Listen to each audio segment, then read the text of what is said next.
Salut amis mécanos, aujourd'hui premier partenariat, on va inboxer tout ça, c'est parti.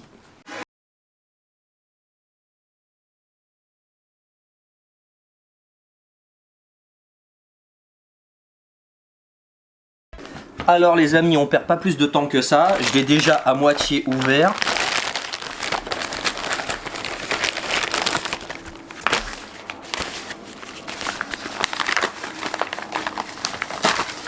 Là.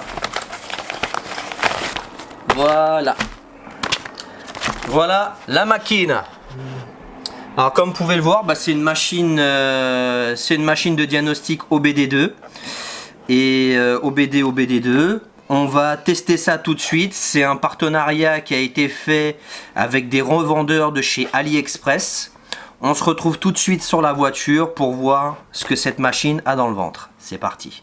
Alors les amis, nous voilà à l'intérieur de la 407, voilà cette fameuse machine OBD2 partenariat avec AliExpress, revendeur AliExpress, pas AliExpress.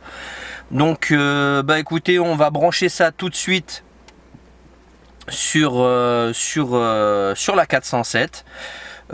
Déjà d'aspect extérieur, on va pas se mentir, ça fait quand même un petit peu quincaille. C'est pas terrible niveau finition, les plastiques ça se voit que ça a été moulé, c'est vraiment pas terrible, on va pas se mentir. Bon, de toute façon après on va se dire que l'habit ne fait pas le moine. Je pense pas qu'elle fasse le poids à côté de la CR+, mais je me suis dit tiens, pourquoi pas essayer. Bon allez, on essaye ça tout de suite. On va mettre le contact sur la 407, on va enlever l'embout qui est juste là. Désolé pour la musique les amis. Ah ouais, c'est encore la musique de l'été hein. Donc là bien sûr j'ai mis le contact. Je branche bien sûr la machine sur ma prise OBD2. Hop là. Voilà, elle est en train de s'allumer.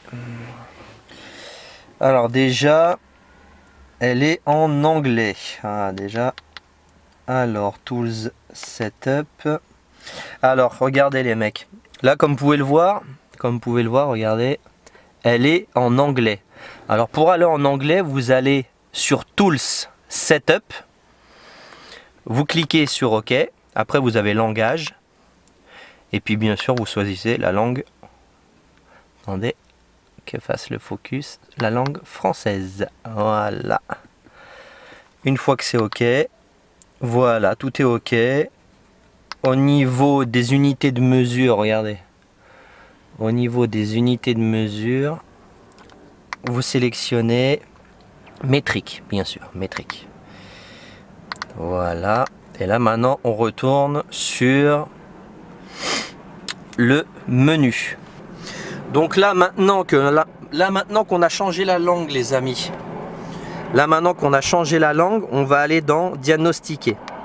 Je clique sur OK. Là, il est en train de faire un scan complet de la voiture.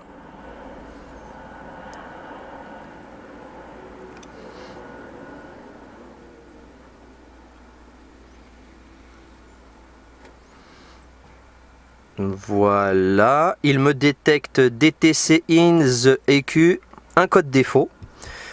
Donc là, on va cliquer sur OK.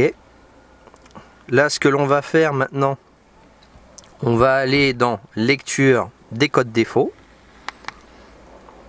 obtention du DTC supporté. Nanana. Il me dit que le code défaut du véhicule est défini par le fabricant. Veuillez entrer et sélectionner le fabricant. Hop là.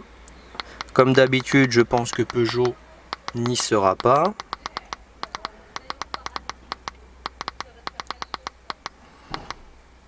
On va sélectionner Citroën, c'est du pareil au même.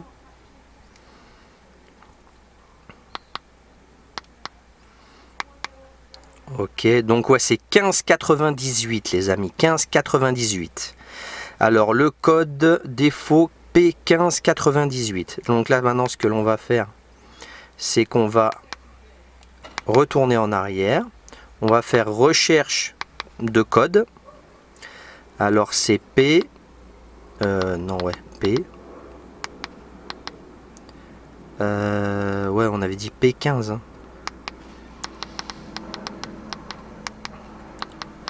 98.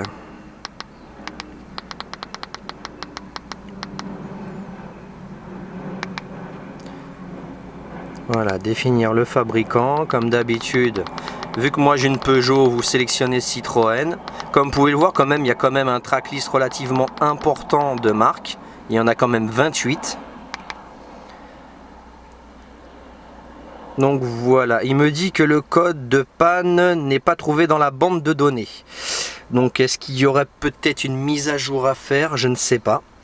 Je ne connais pas encore cette machine plus que ça. Je l'ai reçue à peine hier. Donc voilà, qu'est-ce qu'il y a encore comme autre installation des outils? Bah ça c'est tout à l'heure pour le langage et les unités de mesure.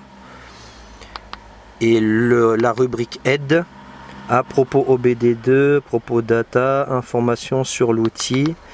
Tiens, on va aller dans information outils, version matérielle 1.00, 1.000, version logicielle 1.00.005, supporté par MyCar, machin, ultra quoi, d'accord. On s'en tamponne un petit peu, on va dire, de tout ça. Donc les amis, que vous dire de cette petite machine? Bah écoutez, pas grand chose hein, de toute façon, c'est une machine qui est d'entrée de gamme. C'est un truc qui est vraiment pas très cher, c'est un truc qui tient dans la boîte à gants, ce qui est bien. Ça peut faire le taf malgré tout. Même si je n'ai pas réussi à lire les codes défauts sur mon véhicule, je pense qu'il peut lire les codes défauts d'autres véhicules. Il y a quand même pas mal de marques dedans. Malgré qu'il ne puisse pas lire les codes défauts, au moins il vous donne le code défaut, le numéro de code défaut. Donc ça c'est vraiment très important. Au moins vous pouvez faire une petite recherche internet. Grâce à cette recherche internet, je pense que vous pouvez trouver la dénomination exacte de ce code défaut. Donc ne vous inquiétez pas. C'est vrai que pour les petites bourses c'est quand même idéal, mais bon, vous allez être très vite limité, je pense. Pour effacer des codes défauts, je pense que ça risque d'être un petit peu compliqué là-dessus. Après, on va pas dire que c'est l'équivalent d'une CR+, c'est vraiment impossible, ça serait me moquer de vous. De toute façon, je vous mettrai le lien dans le descriptif. Moi, vous savez, c'est mon premier partenariat. Donc, soyez indulgents, les amis. De toute façon, cette petite machine, je vais vous la faire gagner sur mon compte Instagram qui s'affiche juste là. N'hésitez pas à venir en masse sur mon compte Instagram. Vous connaîtrez toutes les modalités pour gagner cette petite machine OBD2. N'oubliez pas de partager, commenter, liker, comme d'habitude. Et je vous dis à tous, peace and love et paix sur vous.